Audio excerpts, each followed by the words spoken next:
Урматтуу туугандар, мен бир нече күн мурда Кадамжай сурма комбинаты менен Айдаркен сымап комбинаты бир шылуундардын колуна өттү.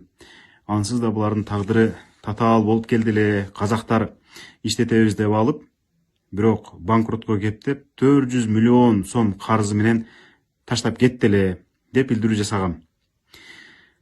Бул Кыргызстан үчүн өтө стратегиялык мааниси бар комбинаттарды өзүн Түркиялык инвесторбуз деп атаган Дуаташ деген компания иштете баштады. Дуаташ деген компания чын-чынында кыргыздардыкы эле болгону бир нече ай мурда кайра каттоодон өтүп Түркиялык боло калган. Бул элдин көзүн жазгырыш үчүн эле жасалган иш аракет деп эсептейм. Себеби дегенде анын артында кайра каттоодон өткөнгө чейин аттары аябай чуулгандуу иштерге, коррупциялык иштерге аралашкан адамдар турган. Эсиңердеби, биз жыл башында Кыргыз темир жолунан 10 миллион сомдурдаган Василий Дашков деген киши жөнүндө иликтөө жасап, ошондон кийин ал кызматтан алынып камалган.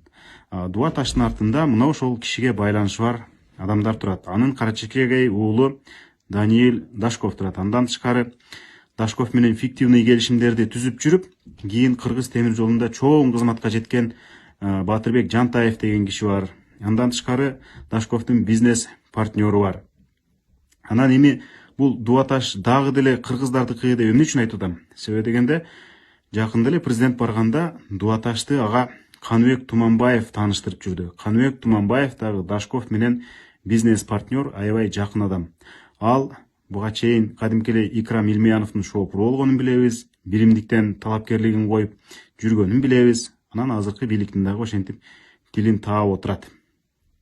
Анан мына ушул шылуун компания бир нече ай мурда кайра каттоодон өткөн, буга чейин эч кандай мындай стратегиялык чоң генди, чоң комбинаттарды иштетпеген компания эми иштетебиз деп чыкты. Бирок канча акча салары дагы, кантип иштетери дагы так белгисиз.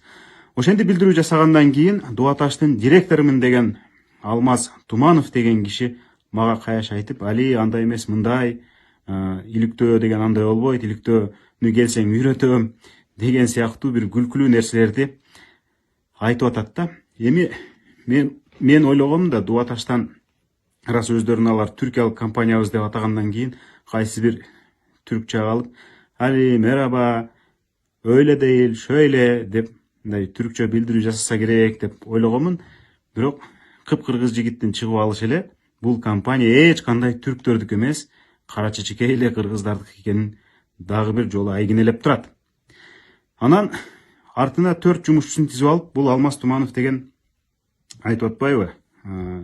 Иликтөө тиги бу бир тараптуу болуп калыптыр деп. Алмаз мырза, мен али иликтөөнү жасай элекмин. Мен болгону фактылар менен билдирүү жасап койдум. Мен иликтөө жасаганда ичегисин чуап, баардык фактыларды тизип, айлаңызды 6 кетирем. Айлаңызды 6 кетирем. Мен иликтөө жасаганда кандай болорун Василий Дашковдон сурап коюңуз. 2 килограмм алманы ала барыңыз дагы Василий Дашковдун абалын сураганча, Алинин иликтөөсү кандай болот деп сурап коюңуз. Сиз ушундай каяша тараткандан кийин, мен билдирүү жасагандан кийин, Кадамжай сурма комбинатындагы, Айдаркен сымап комбинатындагы бир топ иштер боюнча дагы мага көптөгөн кайрылуулар келип түшүп атат. Фактыларды биз азыр жыйнап атабыз. Бул боюнча биз жөн калтырбайбыз, анткени бул Кыргызстан үчүн өтө маанилүү болгон стратегиялык объектилер. Эгер мен парламентке өтүп депутат болуп калсам, депутаттык иликтөө жүргүзөм. Андай болбой калса, журналисттик иликтөө жүргүзөбүз. Сиз менен ошондо кездешебиз.